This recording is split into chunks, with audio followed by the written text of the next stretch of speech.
Welcome back to the podcast, Attack for 20. It's been a long hiatus, I think over 3 weeks. I have today with me fellow Runaways team member Daniel Rutkowski, Hey, thanks for having me. and we're gonna go over Dan's run at Worlds. Let's start at the beginning, even before the event started.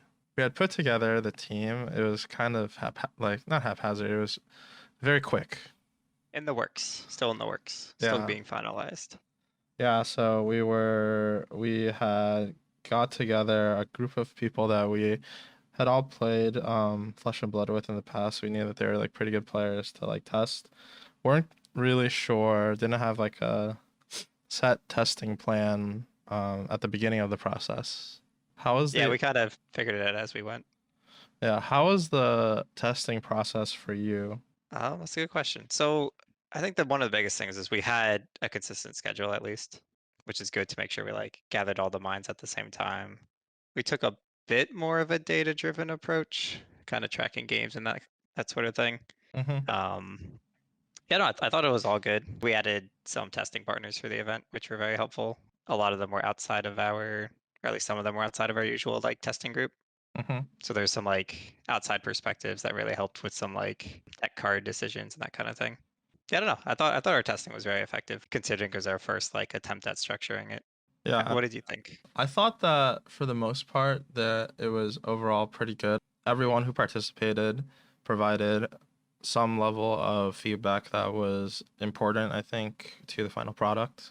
Agreed. And if I was to change anything moving forward, I would just have like a firmer deadline for when it is that we have to like figure out answers to certain questions by. I think that the only, I guess, regret that I have was that we took so long to finalize on Phi. Yeah, I definitely agree with that too. Yeah, I think the big thing, especially with like how that format was, like just being only 5 rounds of CC and only 5 rounds of Blitz, and the CC rounds were kind of like almost completely random what you play against because they're Mm-hmm. right after draft. Yep. It just felt like the most important thing was to like commit and make sure your strategies and sideboards are as optimal as possible. Yeah, I think if I was to change anything about the deck, I would have liked to have maybe two flame waves, like find the space for that. But Where would you like? Why did you want those? I just think that it's like an additional card, like the CNC in the Phi matchup that I think can kind of tip the aggro matchup a little bit more in your favor, so you get like a little bit more control there, as Mhm. well as being like a pretty strong card, I think, against Oldham. Okay, so you wanted to more fit it in like the main, Yeah, yeah, yeah. Like I wanted to have like a little bit more like so maybe consistency. main two yellow belittles or something to support. Yeah, I mean, even like the one that you can tutor up, I think is already like fine. I didn't think that there was like any like want for resources. I actually I Too lost many. I lost like the two of my CC games on that weekend to drawing quad blues, which is Yeah. like pretty unlikely, but Did you run the numbers on that? I think it's around 2% or like one and a half no, percent. it's like 0.3%. Yeah, yeah, yeah. Okay. Yeah, it was pretty brutal to happen twice. One time Yep. I was playing against Youngji. It was gonna be like a team kill, and I had him at like 2 health, and I had gotten to I would have been able to keep like 3 cards, and he's at Hmm. 2, but I drew a quad blue hand, so my 3 card hand only does 5 damage, Yep. and that was pretty Pretty bad, rough. pretty bad. No, Uh, you're right though on the lack of belittle. I forgot that with pouncing links. If resources are the thing you need to keep pressure, then you always have access to it. yeah, I think that's like the only thing that I wish that we had a little bit more time. I think overall, I had a pretty positive feeling about the testing process. I think that everybody participated in it pretty well. Yep, I agree. So Certainly worked out well. I'll say that. yeah, yeah, I think the deck performed very well. Both decks. I think the we like channeled all last of deck. our luck into you, and Agreed. then everyone on Chris's team channeled all their luck into his semifinals game. But Yeah. before we jump the gun on that, let's just go through. You had kind of prepared, kind of a recap of the event in general. How you felt. Yeah, for sure. So I wrote up a whole recap because I don't know, what are we, 3 weeks away from the event now? Yeah. 4 weeks. Make sure I remembered everything. So I'll start going through it. I guess just stop me if you want to do like certain chunks at a time. Yeah, go ahead. But starting from like pre-event arriving there, I got in Thursday afternoon. It was like an early AM flight out of New York City. So it was like I stayed at a friend's house to be closer because there's a lot of traffic getting there. So it was like long morning is the point there. Got into the house. We were staying, both of us at the Equinox house. They were kind enough to host us, them in Fabric, which is super cool. Thanks again for that. Oh yeah, shout out to Equinox Fabric. I think it's Alex Keeler and Bilal. His Mhm. name on Facebook is Boris. But I don't know if that's his real name. He was referred in all the chats as Bilal.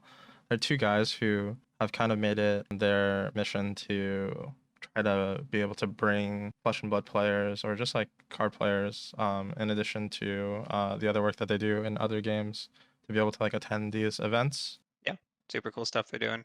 So I got to the house, immediate energy. As soon as I walked in, Ethan and Brody were streaming and playing some testing games on stream. It was us four in the house and Young G. We're pretty close to the convention center, not too far. I think it was like a 10-minute ride. Big thanks to Brody's mom too for kind of carpooling us around Yeah, yeah, to yeah. the convention center and back. A lot of Uh, MVPs. yes, agreed. Oh, before the house, we stopped for lunch, like right next to the convention center. There was this like really cool kind of like market. I thought of it as like a miniature Reading terminal in Philly, if you know that. We just had like a couple, maybe like 10 to 12 different little food options in one like little food court. But all the food was like insanely good. I think I ate there every meal except for one. And like when we were there, we discovered this healthy food option vendor who made these fruit and veggie juices that I lived off of for tournament rounds. I try to like not fill up too much. Having access to like optimal nutrition that's also not filling was super helpful. I actually give a lot of credit to my success to that. But yeah, no, got to the house immediately, just started testing. I think I had planned to like take a nap. Obviously, I couldn't get too much sleep the night before getting up early for the flight. But as soon as I walked in, like Brody had a question about our blitz deck. I was like, okay, let's play and figure everything out. So we jammed as late as we could. We went to the banquet. I don't think we need to cover the banquet too much. Most people did already, but Yeah, we got there, we saw the line, we're like, we don't have time for this. So we like socialized a little bit outside of the event, just with everybody on the line, and then we went back to test some more and submit our deck lists. agreed. I think the banquet was poorly prepared for, or rather, like maybe they just didn't expect the number of people that they ended up getting. I think if it would have been fine if like half the number of people had planned to attend. Yeah, I mean, I have to imagine they had the venue like contracted and booked before they opened up sales to the public, right? Did they sell spots to the public? Yeah, there was like the highest calling package, Okay, or sure. like the Fable calling package. There Yeah. was like a plus $50 one that also got you into the banquet. I think even if they had only accommodated all of the world's players, it would have still been a little bit cramped. That's But fair. but yeah, I think it was nice to see everybody on the line. No, There's a lot hanging of out was actually pretty fun outside. yeah, I heard that there was a lot of shenanigans going on inside. How do you mean? Just like a lot of like the LSS employees were there and there was a lot of alcohol going around. Oh, that's fun. Yeah, see that's something I want to avoid, and I also want to avoid pizza before an event. So like, it just seemed like really bad value for me to wait to get inside. There's like a tension if you're like a very dedicated competitive player between the social aspect of these large events Agreed. and the actual competitive side of the large events. I mean, I know a lot of people every day of the tournament they would go out to socialize, to have drinks, to hang out, play games, like side Yep. games, drafts, whatever. I did that a decent amount at Lille and I had a lot of fun, but I think at the same time, if you're really locked in on doing really well, I think you just want to go home and sleep, right?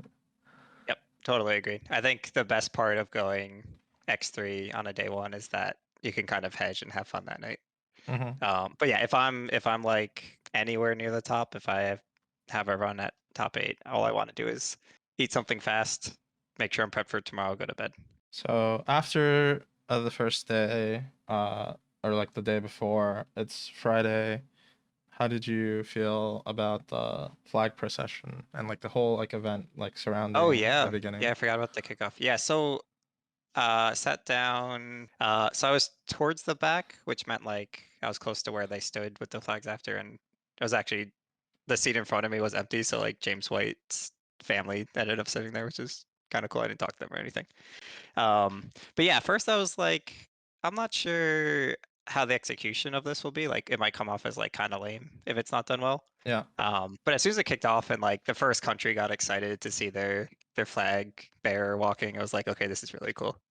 So you know, I thought it was a super nice and cool touch. I think all of the countries were really into it.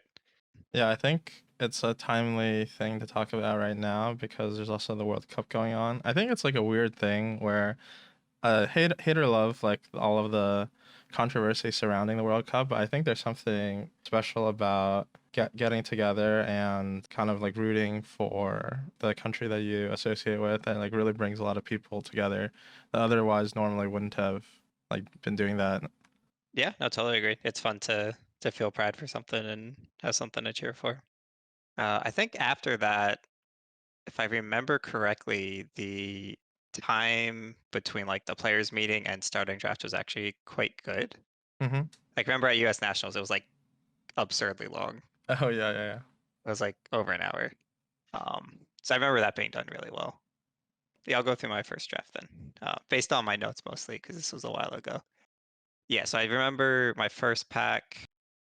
I was able to send like the clear Phi signal, basically take a Phi common when there's only two in the pack, no absurd rares or anything. And that's like always where I want to be in uprising draft. If I can say be tell the person to my left like, hey, I'm playing Phi and I'm taking like a red starter or something good, then that's a great spot. Mm-hmm. So I did that. I kept taking Phi cards. I remember through like maybe 4 picks, I started questioning like, am I letting nerves get the better of me? Am I just forcing Phi like too much here because it's like the easy thing to do? Yeah. Um, which I think it was good that I at least like took a moment to consider that and like obviously then I was like considering, okay, what are my pivot options? What else has seemed maybe open? But then the Phi signals just kept coming and committed to Phi, pick one, got to keep going. So it was a pretty good deck. I think the real power was I got 2 lava bursts in there. And I ended up losing the dice roll all 3 of those rounds. Went first every game. I don't remember exactly the 3 decks I played against, but I want to say it was 2 Phis and a Dromai. And I believe I double lava bursted in, I know I did in at least 2 of the games. It might have been all 3 to kind of come back to win all of those 3-0. You need like some kind of power spike card like that usually to catch up. Yeah, I think like being able to like 3 card 12 with the lava burst is super strong. Yeah, so my example was I meant like lava burst on the same turn Oh, well, with the tide flippers. 4 card 17 is also pretty good.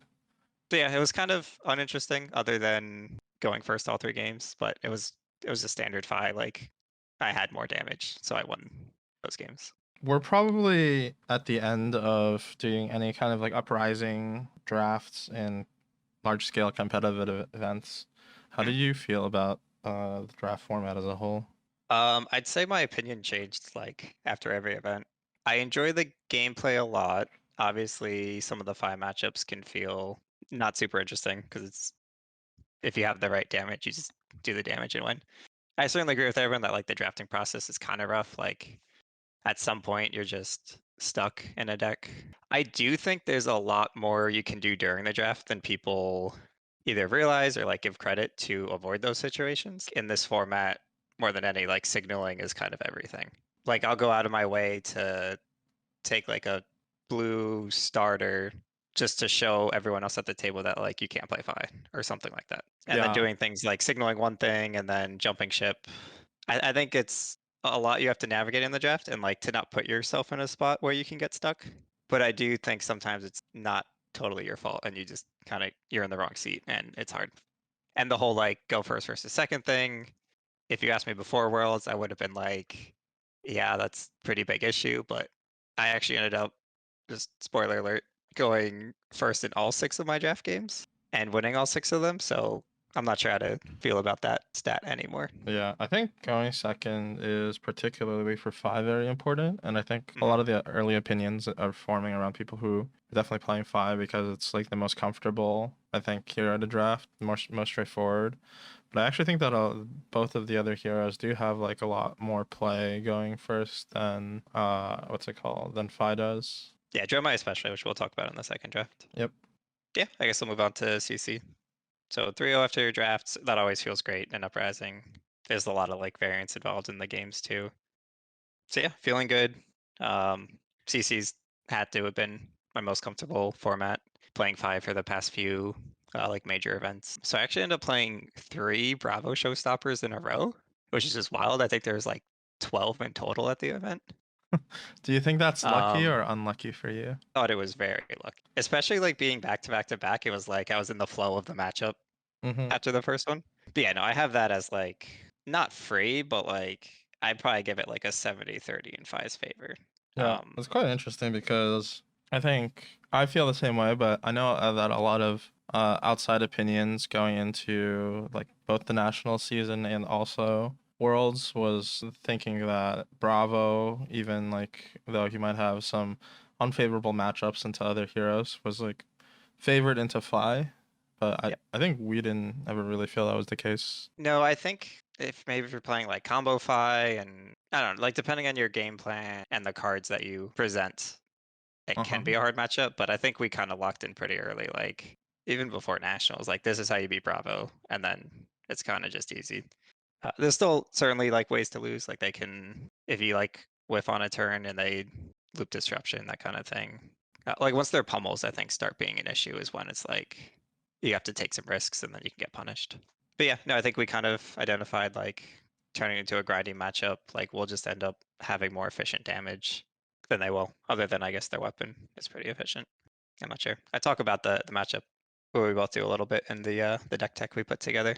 Yeah, if you guys haven't checked it out, on the Runaways YouTube channel, there's a deck tech video where we kind of go over the changes that we made going from nationals to worlds, a little bit into how we decided that we wanted to play, like the reasons why we made the changes and where to play the cards.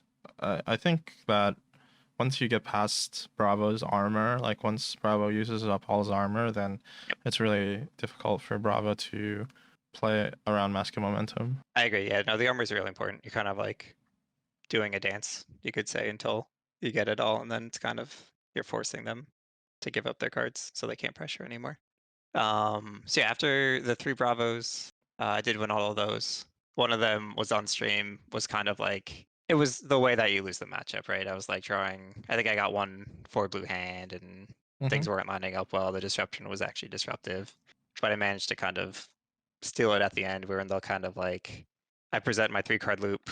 He was able to answer, or he gets to present his weapon, but I'm at 1, so now he's taking 2 cards. And when that loop started, I got lucky and found my sink below, so I got to kind of just end the game. But yeah, after those, I got a 5 mirror. This was just one of those high roll games that you get for free. You usually get 1 or 2 each tournament when you play a deck like Fi or Briar or Chain.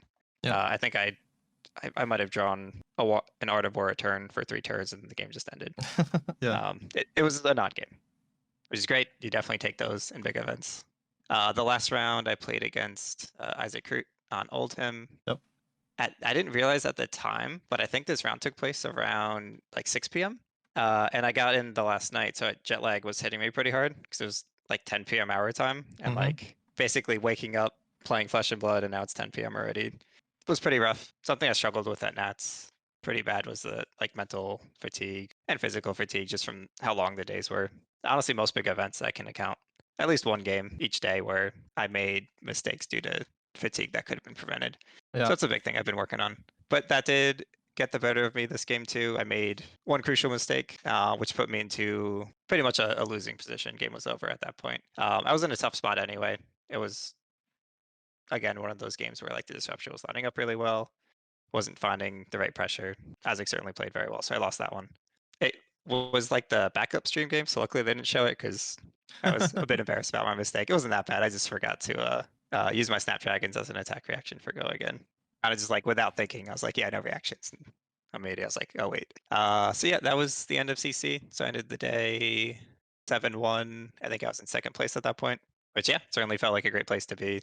Going undefeated would have been amazing. Like usually you feel really good in that spot because I think what would you have to go the next day?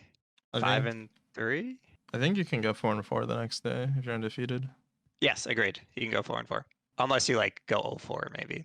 It's such a good spot to be, but I was very happy to be X1. Like we said earlier, as soon as I ended in that spot, people were like asking me what I want to do for dinner, and I was like, I want to get something healthy and fast and go to sleep. Mm-hmm. And that is what I did. I went back to the market, got something that I could heat up for breakfast too, and then we just went to bed. Day 2, you begin your second draft. I think up until this point for your all of your uprising drafts at these like major events, you've drafted 5. Yeah, that's accurate. I did both And rounds at nationals. Yep. I remember in our we were just like playing locals a draft, and then you were like, I just wanna force draw my one time just to see if I can if I can play the cards. Yeah. And if I remember correctly, you hadn't actually been able to do that. I think I was able to one time. I played the weekend before Worlds. I went to I think 2 different locals and I was able to play Dromai once or twice. Yeah, no, my confidence. So I drafted Dromai, obviously, on my second draft, which I was reluctant to do. Like I had the same thing where I got to send a great Phi signal saying stay out of the way. That pack one was actually super interesting. So it had 2 of the Dromai boots, can't remember the name, and 1 red rake in the pack. Mm-hmm. And I got to send a strong Phi signal. So I'm like, I'm taking this Phi signal. If either of those Dromai cards come back, like if there's 2 of the 3 in the pack, I should probably switch to Dromai if Phi's cut. So that was the plan. Pick 3 was missing a Phi common. So I kind of have a choice there, right? I can start hedging on Dromai, or I can cut the second Phi common and to send like the really strong signal and kind of like stay the course, make other people move. So that's what I did. I took Yeah. the second Phi common. I actually find myself in that position a lot, and I find it kind of scary to take the Phi card, even though retrospectively it's correct. I would say around like half the time. That's fair. Yeah, I've been towards the end of like uprising draft. I'd found myself doing that quite often. But this time it was like because I had like the knowledge to track that like if these Dromai cards come back, then like I know. Like I Mm-hmm. had a backup plan. But after I did that, in my mind, I was still like, okay, we should hedge on Dromai in case I have to abort. So I might have hedged like 2 cards by the time my first pack got back to me. And all 3 of the cards came back. So both boots and the red rake. Yep. So I felt pretty confident that like nobody was hard committed to Dromai. So I moved in, thought about it for a moment, but it was kind of like, all right, let's ignore all these good 5 cards we got. We're playing Dromai now. That paid off great. The person to my left ended up doing the same thing, but he didn't move in until like beginning of pack 2. So I pretty much just got fed for the entire draft. We split cards a bit, obviously. Pack 2, but pack 3, because I was picking first, I got to kind of fill out anything I needed. So I was happy with how I navigated that draft. My deck felt like it was pretty great. With my lack of like Dromai games, I wasn't sure just how good. As you kind of saw on stream though, it was pretty optimal. Like it was a pretty insane deck. Again, I went first all 3 games. But like as Dromai against Phi specifically, no, both decks, Phi and Icelander. If you just slam any dragon, like it forces them to deal with it on their first turn, and it buys you time. So my deck had 4 dragons to rake the embers, and then it had 4 copies of Dunebreaker and 4 copies of Emerald Moss Enopai, and it had Mm-hmm. 2 dust ups. So my whole game plan going first was please find a dragon so I can distract them and then hit them for like big numbers every turn and make them block. And it worked out. Each game I either got to make 1 or more Ashwings, or I got to play a dragon and then kind of time walk their first turn. I think I played against 1 Phi and 2 Icelanders, I'm pretty sure. Okay. It felt like my deck almost couldn't lose to Icelander. Yeah, that matchup is usually pretty tough for the Icelander. Yep. The Phi game I remember being super tense though. I think that was actually against Rob, who I played later in the quarterfinals. Like I had things I like had to do to keep afloat. Like I had to find a turn 1 dragon, or I think I lose. And I think that game, like the first turn that he was free to attack me, I think I drew into Kyloria plus Miragai. Mm-hmm. So that was kind of my pivot turn where I like tank his damage down to 6 or whatever. But then I go, here's 2 dragons that like you have to deal with, plus they get to attack. I forget how the game finished, but that one was tight. went 3-0 in that draft too. So now I'm 10-1 going into Blitz, which is exciting and nerve-wracking. Just need 2 wins, which kind of like, to me, that means like I should top, which adds some additional pressure where it's like, don't mess this up kind of Yeah, thing. yeah, yeah. So yeah, moving into Blitz, I was playing Icelander. Hadn't mentioned that too much yet. Our team was a little split on Blitz decks. You guys, you end up with a pretty spicy deck. I don't know if you want to mention Oh yeah, anything I there. was gonna play Levia. Didn't actually get to day 2 of Worlds. It would have been pretty good into Icelander, which everybody, at least I think, should have came to the conclusion that Icelander was probably the best deck in Blitz, with only like a moderately difficult matchup in Prism, I think, and I think a pretty difficult matchup in Levia. But I don't think a lot of people would bring Levia to Worlds. Hmm. You know, Levia was definitely overperforming in Blitz, and yeah, even it didn't take too many games of testing Icelander to be like, okay, this deck is. I just felt like the deck should win every game if you play it correctly, even against Prism. Prism has lines where like you do just lose like double Genesis or whatever. But, I was really happy. Shout out to Brody with like we worked on our Icelander build together a lot. I like to go really deep when I'm testing. Like I like to take a base that works and then like commit probably too hard to like a different concept for the deck. Yeah, And then I need someone like Brody or you or Shane for Fi to bring me back to the base and just tweak a card or two based on what I've learned. yeah, yeah. So I think we did a really good job the night before of like getting back to the build that was performing. And shout out to Aaron too, who convinced us on the Sigil of Solace tech. That card actually won me a couple of games. Yeah, I think some people are Um, actually even playing 2. I think you were playing 1. yeah, we were playing one. I can see playing two. Like it was quite good, but like it felt like you only really want to find one per game. Yeah. Like if you found two, it's kind of like diminishing returns, I guess. Mm-hmm. But like increasing your chances to draw one, I understand it for sure. But yeah, going into the games, I played against Joe Cologne the first Blitz round. He was on Oldham. I felt behind pretty early. It was honestly a big thing for like most of my games at Worlds. I was playing from behind a lot. Where like at Nationals, I felt like I had pretty great luck and I was playing well, so I was kind of just like rolling. Where I felt like I was fighting a lot more at Worlds. But yeah, this game I was like pretty far behind, kind of had to like play to my outs pretty early. I took a few risks, which like Icelander kind of lets you do because like every set card represents a blue, even if it's not. Break points that your opponent at least has to consider respecting. I forget specifically what happened, but I basically represented things in that way. My opponent kind of committed to a hammer pummel line, I think it was, and the sigil let me survive at one and then present like an ice vein back or something. So very tight game. Definitely could have lost that one, but I got that win, which felt huge. Certainly needed to win one of the next 4, which felt like a very comfortable place to be. The next round I play against Shane, which I think I played against Rob again. Maybe one of those are wrong. I'm pretty sure the chain was Rob though. So he presented 0 AB. So right away, I'm like, okay, we just try and control his turns with frostbites and hypothermia, channel lake, and we chip until his health goes to 0. The game went longer than I'd like because, like, obviously, chain scales significantly the later the game goes with his card advantage. But because of the 0 AB, I was just able to keep chipping, just chip, and I got that one, and that was the lock for top 8. Huge relief at that point, obviously. At that point, I was still playing for the 1 seed, so I was still pretty focused. The next round was an Icelander mirror. Um, very tight game again. Like feel like the mirror always is. I presented Skullcap. My opponent did not. The Skullcap's interesting there with the kind of incentivizes you to fall behind on life so that you can block both physical damage and Aether Ice Veins. And that's kind of ended up being how the game ended. I forget how we got there, but I was ahead on life, and then either I chose to or I just fell behind at the end. He had a nice vein that otherwise I think would have ended the game right there. But instead, I was able to AB it and kind of pull ahead. We talked after, and both of us were like, yeah, if either one of us found a Sigil of Solace, that probably would have swung the game. And Mm-hmm. he was playing too, so maybe a little lucky. They didn't find it.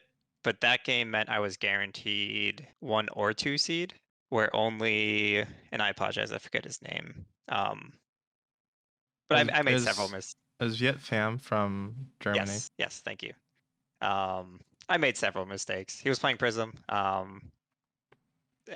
felt like I had the lines to win that game. I tried popping a Phantasm attack when he had the aura that takes away Phantasm. It was just several things. I like completely turned off my brain, and I deserved to lose that game, and I did. And then the next round, I'm like, okay, that was a little loose of me. Like, let's focus up and try to get this one seed if we can.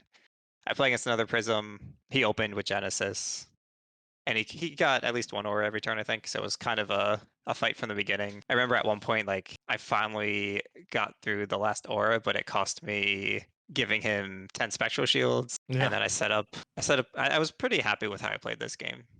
I set up a loop to take care of the spectral shields, cost me some health. And then my health was just a bit too low. It took me a little too long to clean up at the end. There's a second Genesis I cleaned up at some point.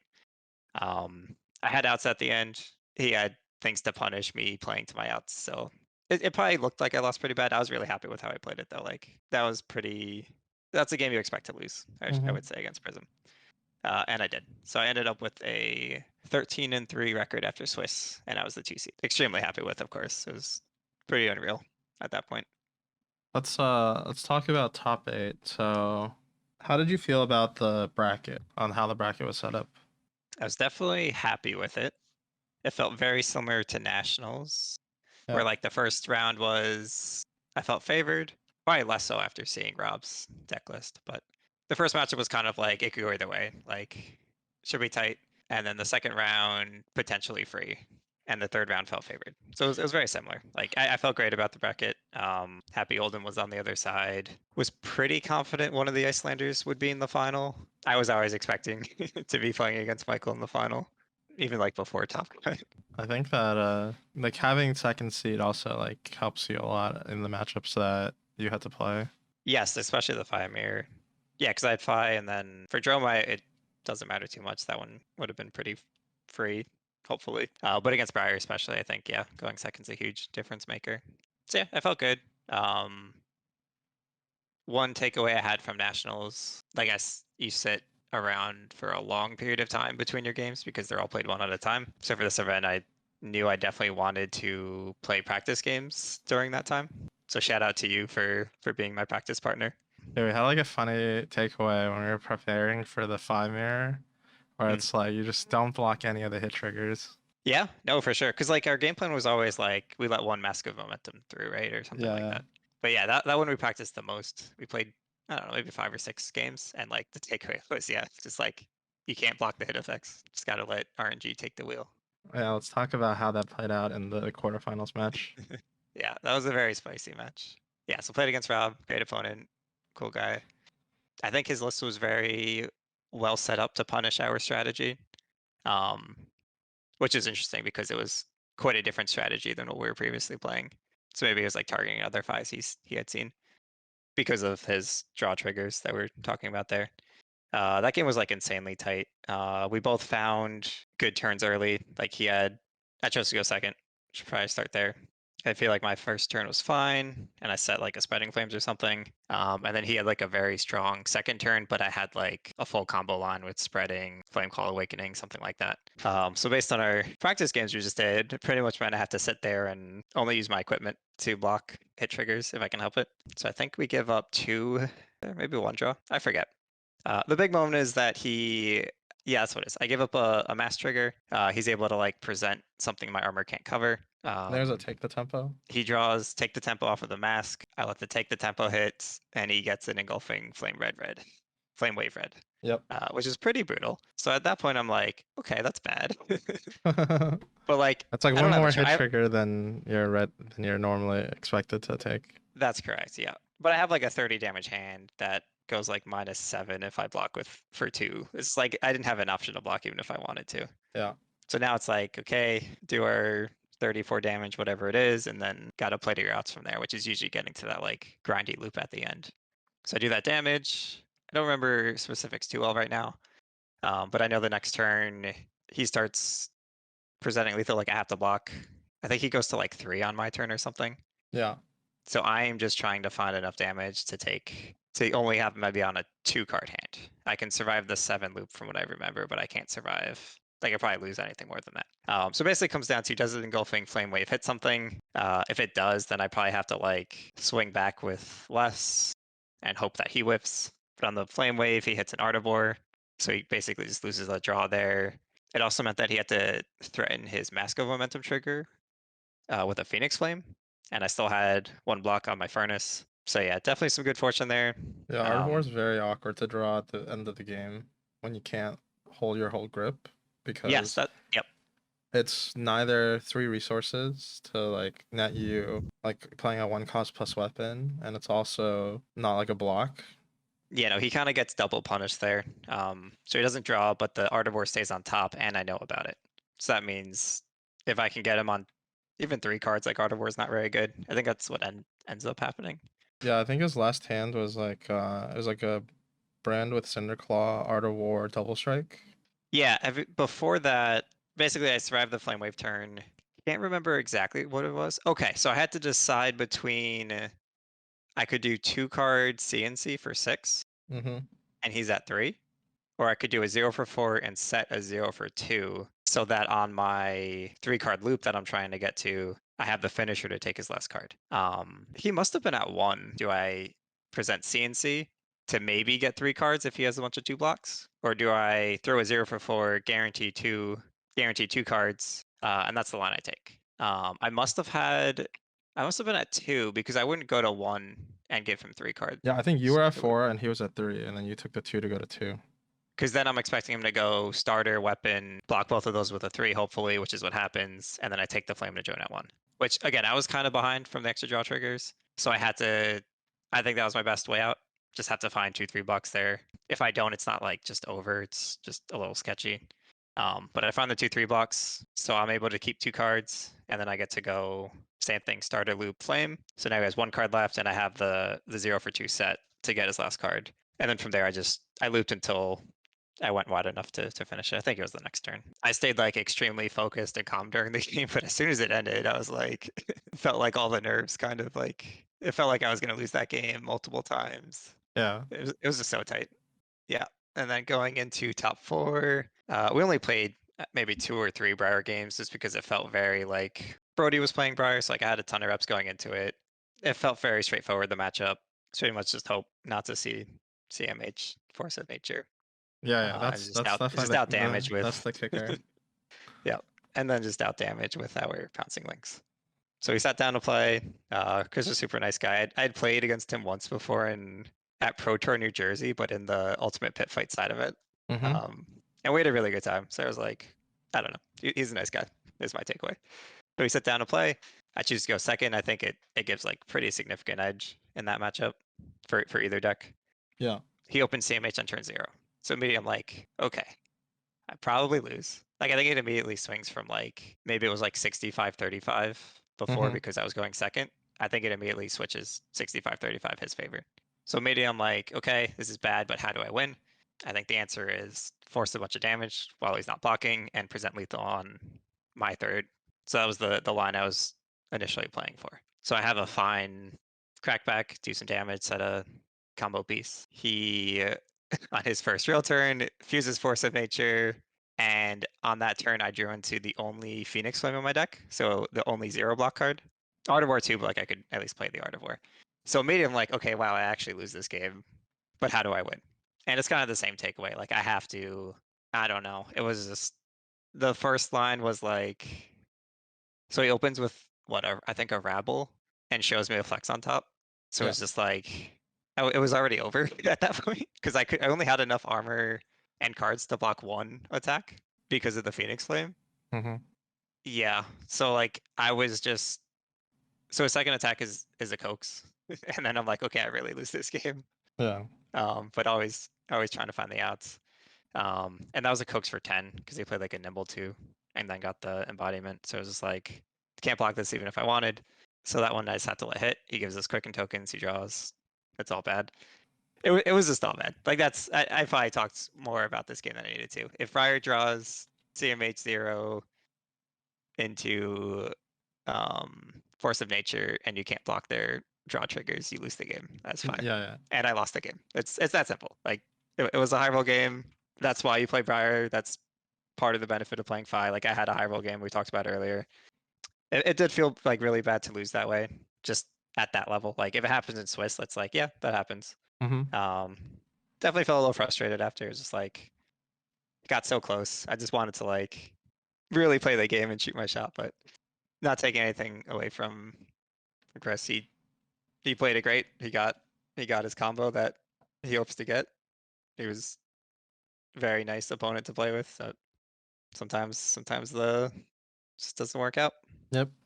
How do you feel about like combos like that existing in the game? And I mean, like, I want to calling off of like a combo kill, where the other player basically doesn't get to like do anything. Oh, it's tough because that is like one of the more absurd combos, just because you can go infinite with the draws. Mm-hmm. I don't know. Like it's so low percentage. Like if I if I don't draw the Phoenix Flame, Yeah.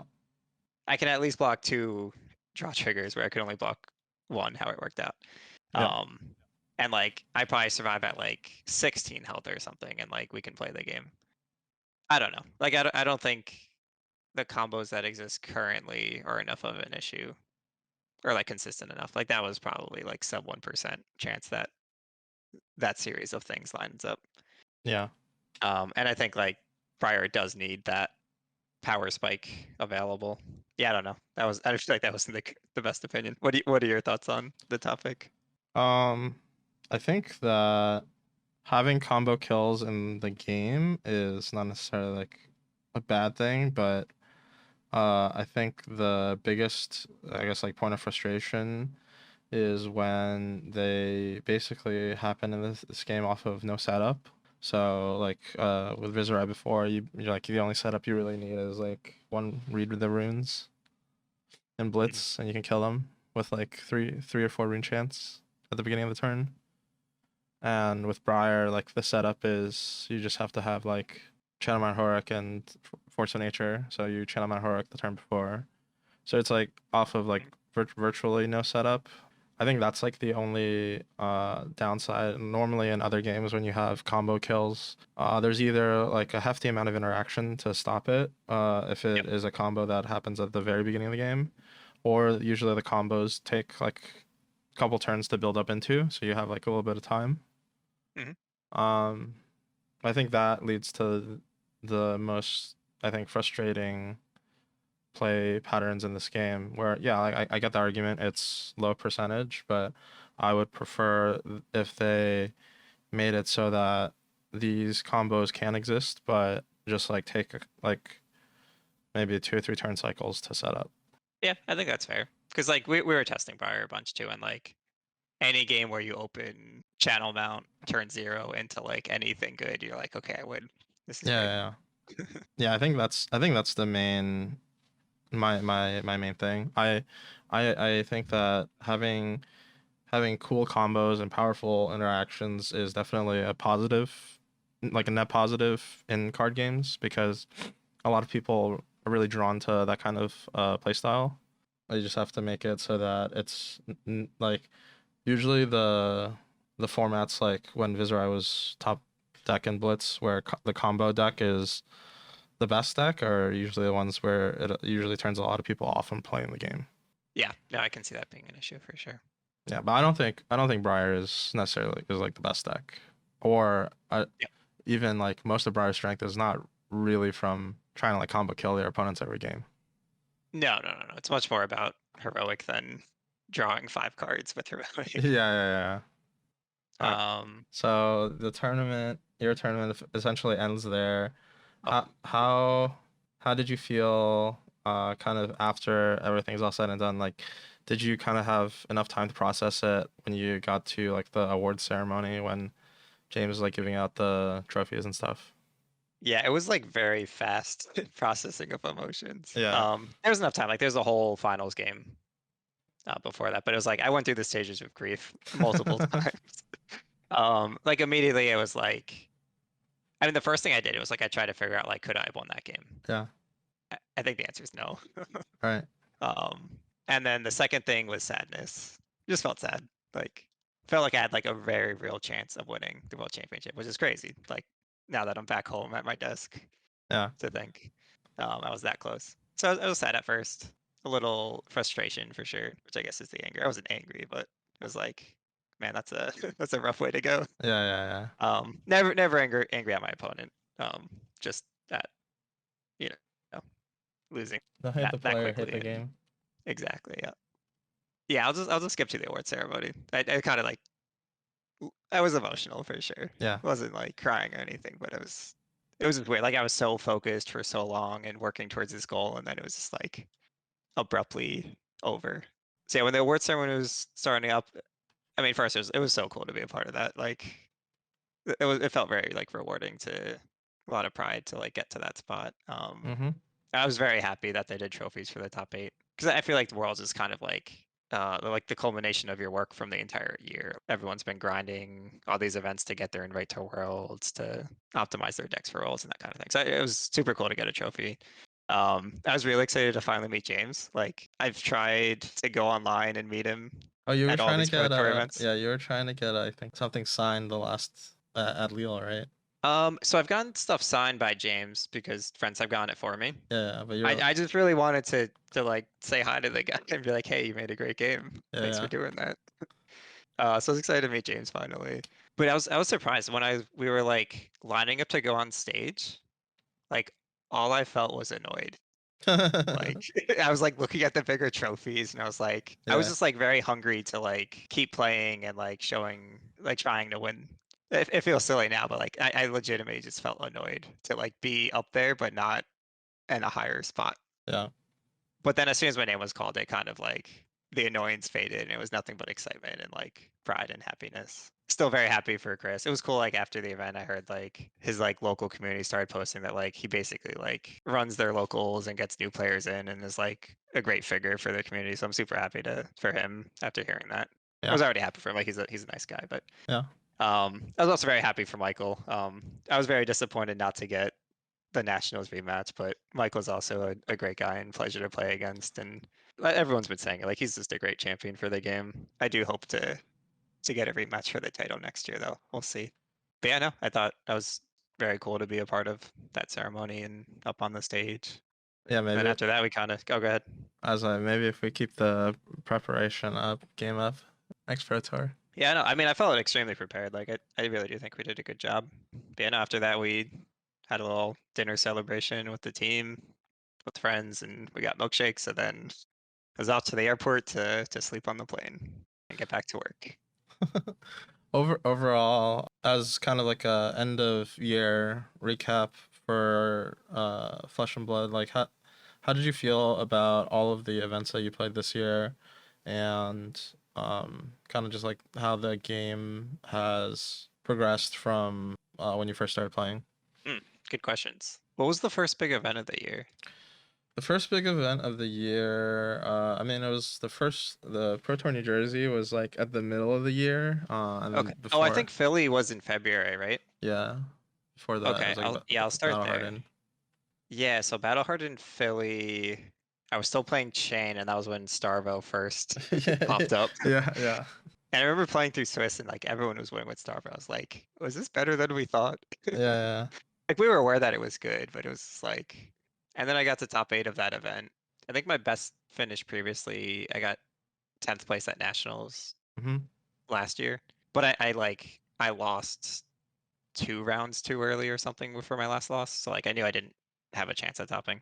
Yeah, Was playing Battle Hardened. I snuck in 8 seeds to top 8 there, and my bracket was 3 Starvos. And at that point, I was like so confident. I was like, I'm gonna take all these Starvos down. It's gonna be easy. yeah, Anyway, I lose in the finals to a Starvo. yeah, Just get rolled.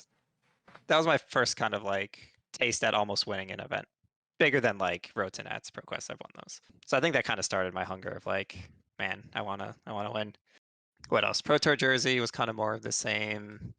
I played Chain there as well. I was like actually really happy with how I played. That format I was not a fan of. yeah. Hmm. It was all CC and it was like almost only played against Starvo and Chain, and either matchup just feels like you're flipping coins. And like this the skill gap isn't really there as much. Yeah, I think one thing that I guess I want to say about particularly the tier, was it tier 4? What are Pro Tours in in I Worlds. think tier 4s. Yeah, all the tier Correct. 4 tournaments are always at the end of the format. And so the end of the format, I think, is usually when the player skill gap is the smallest because the format is kind of figured out and like by and large. So if you had even, for example, taken like US Nationals, at the time, the format was a little bit explored but not fully developed out. I think by the time it gets to Worlds, or like you said during the Starvo format, by the time it gets to Pro Tour New Jersey, everybody kind of like has figured out like this is like how you should build chain, this is how you should build Starvo. And Yep. so any kind of like edges that you get as like trying to be like innovative or whatever is lost when you're playing like the mirrors. Kind of comes down to whether or not you're drawing like the right cards for the matchup. Yeah, that was what was especially annoying at Jersey. Shout out to Joe Clone and Cody Williams with the Hyperloops. Like they kind of spearheaded the chain deck building efforts for that I was a part of at least as long as chain existed. And we had like I felt like we always had the best build. And then I think Cody, what was that when he played Michael Hamilton like the calling finals or something? Or I think his nationals run maybe. I don't know. He spiked an event and then everybody took our chain list and Yeah. like made tweaks, but it was like our list at the core, and all of our tech for the mirror was now played by everyone, and I lost to it a couple times. Uh, But I think I think I went 4-3 both days. Like my takeaway was kind of like, okay, I'm a pro tour competitor. I had a positive record overall in each day. Like that's pretty good. So I yeah. wasn't like disheartened. What else? I think previously, like last year, I had topped a bunch of like ProQuest and RTNs, and maybe I like top 4 split. I don't think I actually won any. Where like this year I won a bunch of them. So like I like clearly could tell that like okay I'm performing better, I'm competing better. Yeah. Um I think the next big one, Pro Tour Lil, that was right after okay, so that was after Chain is no longer a deck, Yeah, which I think you I were. I played I was gonna say I think you and Shane were playing Combo Fi. yeah. So I played Chain for his entire existence. I never played anything else in a competitive event. Deck was too good. Yes, so it's like a couple weeks before I'm like I don't know what to play. Maybe I'll just default to Briar because like it's proven good deck. Yeah. I hated it. I drew too many of the like all non-attack hands. I'm like, I can't play this. Mm-hmm. So I think Cody was like, you should just play Fi and get free wins against Prism. And I was like, you know what? I should do that. So I heard Shane, our teammate, had a really spicy Fi list that was doing well. I hit him up for it. I started testing. I was like, wow, this is great. We've reverted back to part of those at Worlds, where it's like you use your pouncing links for things like yellow belittle and a yellow starter if that's what you need. It's just like utility to make sure you don't have any off turns. Yeah. Um, but this list was like all in on combo. We were playing like Blossom of Spring. Yeah, the Stubby Hammers were banned at that point, but it was all out combo. That event, what happened? Okay, so that was a draft CC event as well. I go 0-2 in draft on Dromai. Yeah. I'm like, this is awful. The third game, I like forget that Ashwings have Phantasm. I remember it pretty vividly. And like I should have lost because of that, but then my opponent like full whiffs. So I like barely end up 1-2 and still alive. And then I go like oh, I definitely go 4-0 or 5-0 with Fi. I remember that. And then I draft again and I go 2-1, I believe. I don't know. The end result is that like I fight for top 8 for quite a while. There's like 2 or 3 rounds left, and then I play against our buddy John Magnuson or J Mags Mm-hmm.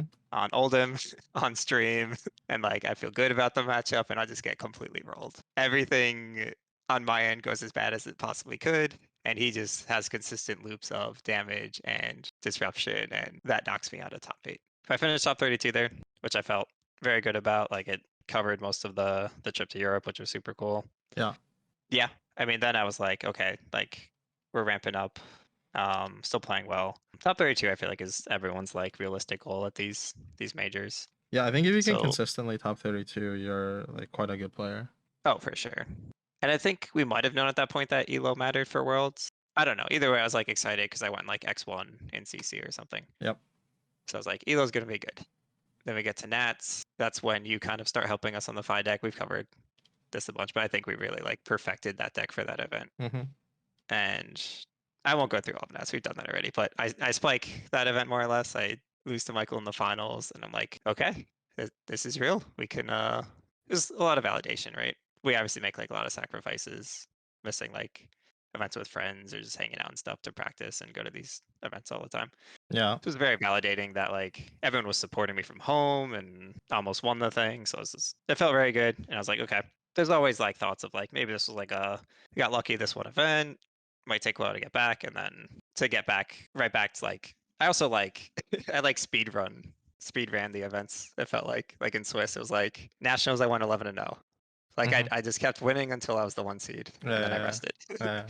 And then Worlds is like I dropped one game, but I was the first to lock top 8. Like I don't know, it just felt obviously there's a lot of luck involved there, but it felt really good to kind of like be able to navigate Swiss so well. Yeah, I don't know. I guess what I was trying to say is like the first topping of a major felt like okay, maybe I just got lucky, where the second one was like okay, I'm gonna lean like even harder into this game and like keep practicing. Like I bought a Peloton and I'm working with a fitness friend to try and address some of these like fatigue issues I've been having, Yeah, yeah. just to go all in on trying to play this game at the highest level I can. I forget the other questions, but I feel great about Flash. I love this game. Sounds good. Is there anything else that you want to say before we wrap this episode up? Yeah, I just have a pretty long thank you list I'd love to read through. Yeah, go ahead. It's kind of like too much to post on Twitter. I tried to thank some people. Yeah. So like first I got to thank Shane and Brody. Like it was kind of difficult to like balance like forming this team at the time and bringing in the right people to test with and executing that testing. I think we all just did a really good job, and I definitely attribute the majority of my successes the last two events to you guys. Big thanks to the testing partners who worked with for this event. That was Sean Yang, Aaron Chance, Nathan LaFam, and Youngji Yang. Kind of just echoing what I said about the team. Like they put in a ton of work with us. We all worked really well together. Like couldn't have done it without them either. Oh, special shout out to you, of course, again for being my practice partner day 3. It was really helpful to kind of like one stay loose, but also like stay mentally engaged. I think the Yeah. issue at nationals was that like I mentally disengaged because I was like sitting around for so long. Oh, yeah, sure. And like let the tired hit me. It was just like really good to kind of reinforce the strategies that we've talked through, and it made the games easier to play. Like it was like this is the concrete game plan. It's not like I don't know. We just like understood how the game would most likely play out and made it easier to play under pressure. Yeah. Big shout out and thanks to the Hyperloops community, Joe and Cody again. Like pre Runaways, that was where I did all of my testing and prep. It's just a great community if you're looking for kind of a large group to be a part of, learn to get better, that kind of thing. That's where I learned how to play Flesh and Blood, and I definitely credit like all of my early success to that community. I learned how to pitch stack with chain. It's Oh my numbers. God, it's so much time. But yeah, Joe gives a great lesson on pitch stacking chain. Yeah, yeah. Huge thanks to all my friends and family supporting, watching at home. I don't think they listen to Attack for 20, but that's okay. Dude, you gotta get them on it. Um, Get them on the podcast. I'll try. I'll try. I think normally the episodes are a little bit too, if you're not playing the game, a little bit too deep. Yeah. I mean, they all want to understand the game better so they can know what's happening on the Uh, streams. Huge thanks to my wife, Brooke, of course, for all her support. Wouldn't be able to do any of this without her. She probably won't hear this either, unless she can hear me from the other room. But I have to put that in there. Everyone that came up to me at the event, like, just really appreciated it. Like, lots of people offered advice or encouragement, and either just told me they were rooting for me, either because they love Fi or they like the way I play the game. Lots of people shared that they were using our deck list for whatever event they were playing. I apologize if I like kept things short at times or anything like that. I'm just when I'm like live in a tournament, I'm extremely dialed, and like winning is the only thing that matters. And like my mind is very focused on just doing whatever makes the most sense to win. it's okay, Dan. The next time when you win the Pro Tour, we'll just do like a Q&A session before like the tournament for the following event. Wait, what? I didn't follow that. So like when you get famous because you win the next Pro Tour, we'll host Oh, I see we'll what you're host a saying. Q&A session and then you can answer everyone's questions. Sure, sure. But yeah, keep saying hi if you feel obligated at events. I definitely appreciate it. That kind of triggered a thought. One thing I want to go back to more in terms of like teammates and Hyperloops offering advice like throughout the different days. Like I think what I've been doing extremely well at Nats and Worlds is just kind of latching on to those things. Like when we were playing our games and figuring out optimal strategy for the top 8 matches, like pretty much like every tip or strategy that was discussed during the tournament, I like retained extremely well and used almost all of it, if that makes sense. Yeah. You know, I read a like a insightful I guess piece of information where I don't know if you follow basketball, but Mhm. I follow the NBA pretty hard, and I think Steph Curry was doing like an interview, and he was saying that all of like the crazy like dribble moves or whatever, all the crazy shots that he takes, those are all things that he doesn't practice. So it's like I think that applies for like anything that you do where if you're in like a high pressure situation, just like having gone through like the situations before and Mhm. being like, this is what I gotta do, makes it so that it looks you're like coming up with it like on the fly, but it's actually like something that you've practiced beforehand. Yeah, even just discussing like specific scenarios. Like I remember it was like talking about my Joe my deck, and Joe specifically said something like, if you can, when you play Mirror Guy into Ember Maw for 8, it's like pretty backbreaking. And then they like did that exact thing. And I was like, yeah, this is. Yeah, yeah. But yeah, big thanks again to Equinox Gaming and Fabric for hosting us. Very appreciative of that. Have to thank LSS. I think the event, like outside of venue reception, whatever, was incredibly well done. I had pretty high expectations just around like the feel of the event. Like I felt like the first Pro Tour specifically felt like prestigious and it was like extra cool to be a part of. And I think they really crushed it with making Worlds feel like a step above Pro Tours. Mm-hmm. It was so cool to be a part of it. And then last thank you goes out to the entire commentary team. Just want to give them a ton of credit. They do a great job, and it's always like such a pleasure to be able to rewatch the event when you're able to make a good run like this. Super appreciative of like the ongoing kind words that they've had for me. But like it really just makes it so special to be able to go back and like relive these moments in the events, and the commentators like really make that happen, I feel like. Mm-hmm. And like when I'm at these events, like I said earlier, like I'm just so focused on playing the best I can, and you don't really get time to enjoy the ride. Not always, at least. And it's just nice to be able to go back later and like watch it. So yeah, big thanks to everybody for supporting. All right. And I think that is all we really have time for this episode. Sorry it's taking such a long time to get going. I think I kind of like mentally checked out after Worlds for like a while. Just like didn't want to really do anything. Me too. I haven't really played any Flesh and Blood since. Yeah. But we'll be doing weekly episodes, or I'll be doing weekly episodes from like resuming. Pretty exciting. I think I'm going to be taking a look at some of the cards in Dynasty and then trying to go over maybe like some like sort of more like deck building fundamentals. I think that's something that people have a lot of issues adjusting with, especially if you're coming over to Flesh and Blood from a different game. Flesh and Blood's a little bit different when it comes to deck building than other games. And also, I think I'm planning to, well, I think we're planning to do some more content on the Runaways YouTube channel, so make sure that you check that out. Definitely want to do some streams and maybe some compilations of videos from the streams just to help everybody kind of figure out the new format before ProQuest season. So be on the lookout for that. And I think that's it. See you guys on the next one.